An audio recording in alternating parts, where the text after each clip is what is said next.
নমস্কার, সোমা কুকিং ক্রিয়েশনে আপনাদের স্বাগত। আজকে আমি আর একটা রেসিপি নিয়ে চলে এসেছি। আজকে আমি রান্না করব পাটনায় মুরগির ডিম ভাপা। ভিডিওটা দেখবেন। ডিমগুলো আমি এবার সিদ্ধ করে নেব জলের মধ্যে।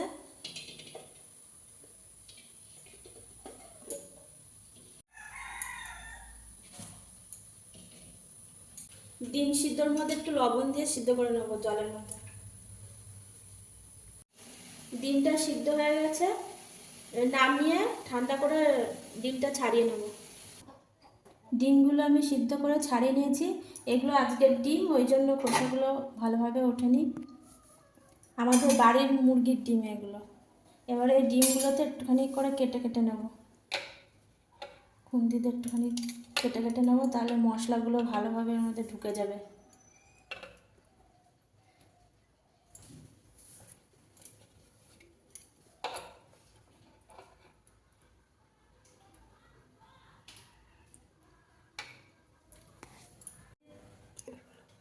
তেলটা আমার গরম হয়ে গেছে, এবার একটু লবণ দিয়ে ডিমগুলো ভেজে নেব।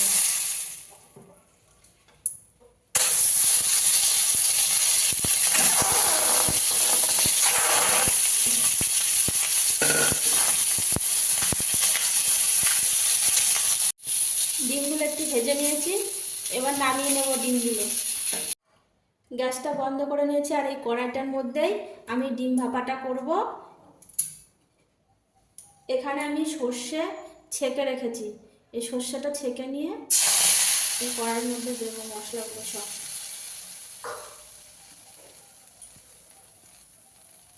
পরিমাণ মতো পোস্ত বাটা দেবো,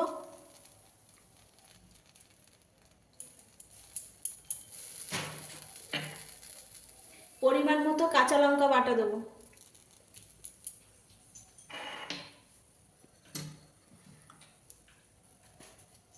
পরিমাণ মতো লবণ দেব, আর পরিমাণ মতো সর্ষের তেল দেবো।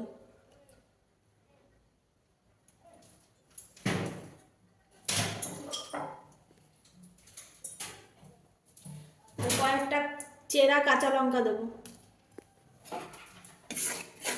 মশলাটা একটু নাড়াচাড়া করে এবার এই ডিমগুলো দিয়ে দেবো, ভাজা করা ডিম। এই ডিম ভাপাতে হলুদ দেব না, কাঁচা লঙ্কা দিয়ে ভাপাটা হবে। এবার গ্যাসটা ধরিয়ে দেবো।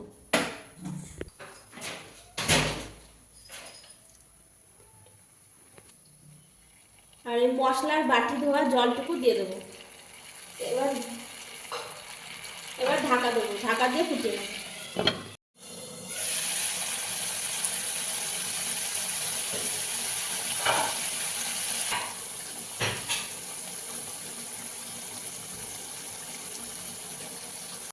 পাটনায় মুরগির ডিম ভাপাটা আমার হয়ে গেছে, এবার আমি নামিয়ে নেব।